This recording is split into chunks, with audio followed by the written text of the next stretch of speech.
Hello, welcome to my channel.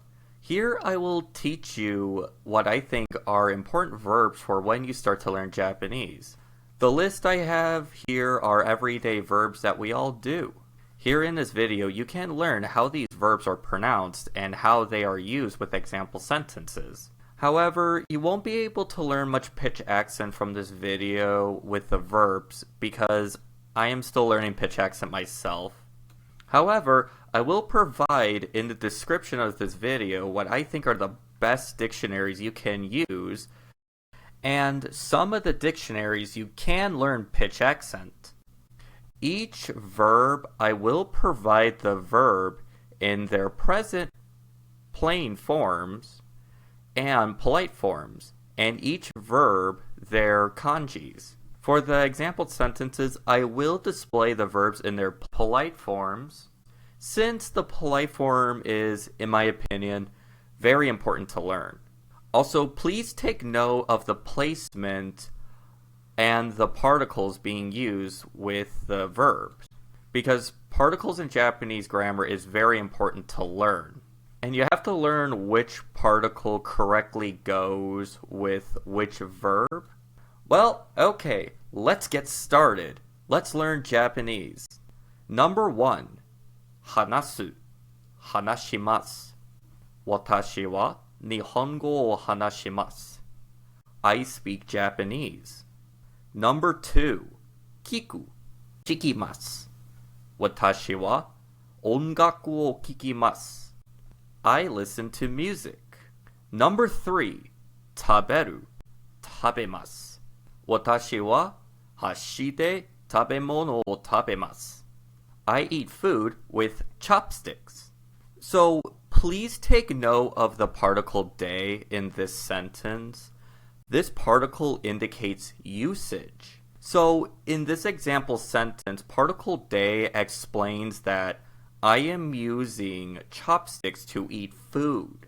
I do have a short explaining this particle meaning usage a bit more in detail. Alright, here's number 4. Nomu, nomimasu. Watashi wa ocha o nomimasu. I drink tea. Number 5. Okiru, okimasu. Gozen 9時に okimasu. I wake up at 9 a.m. Number 6.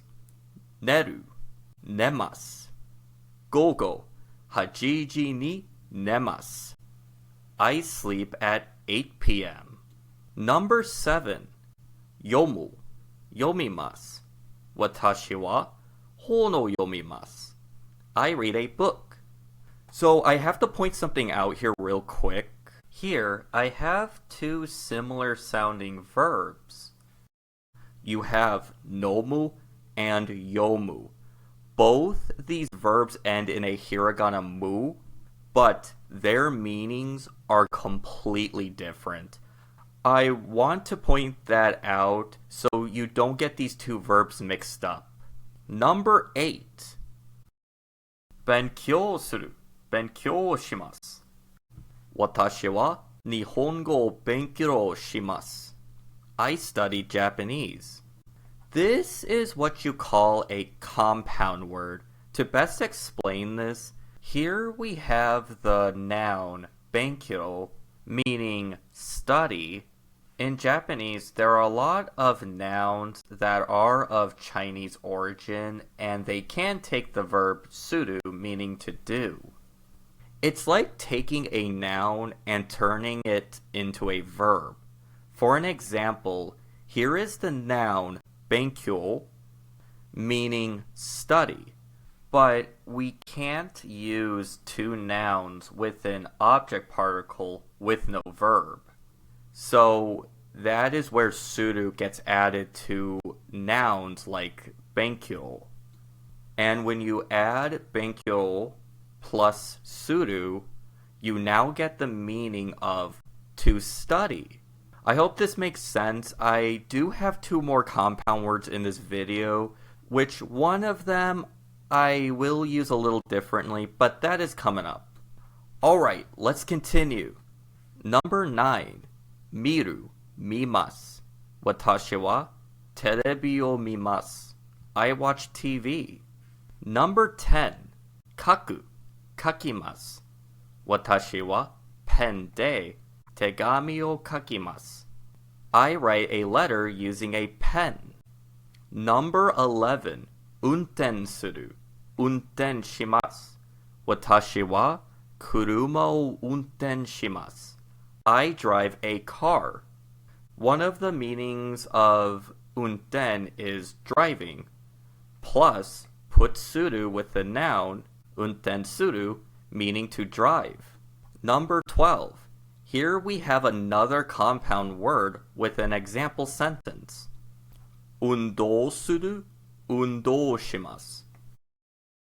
Watashi wa undo shimasu. I exercise. Here we have another compound word. However, the placement of the object particle is different in this example sentence. I will explain this. In Japanese grammar, you can only use the object particle once in a sentence. I do have a short explaining one usage of the object particle o in a little bit more detail. Here in this example sentence, since we don't have any other noun except for undo, we can place the object particle in between undo and shimasu. Alright, number 13. Iku, ikimasu. Watashi wa super ni ikimasu. I go to the supermarket. And here is the last verb. Number 14. Kuru, kimasu. Tomodachi wa watashi no uchi ni kimasu. My friend comes to my house. Or I guess in a better translation would be, my friend will come to my house, said in a future tense. Also, please pay attention to the verb kuru, because the conjugation for kuru is very irregular. Well, there you go. Here are what I think are good starting verbs for when you start to learn Japanese. Please like and subscribe, and if you have any questions, please write them down in the comment section below. Have a wonderful time learning Japanese, and see you next time. Thank you very much.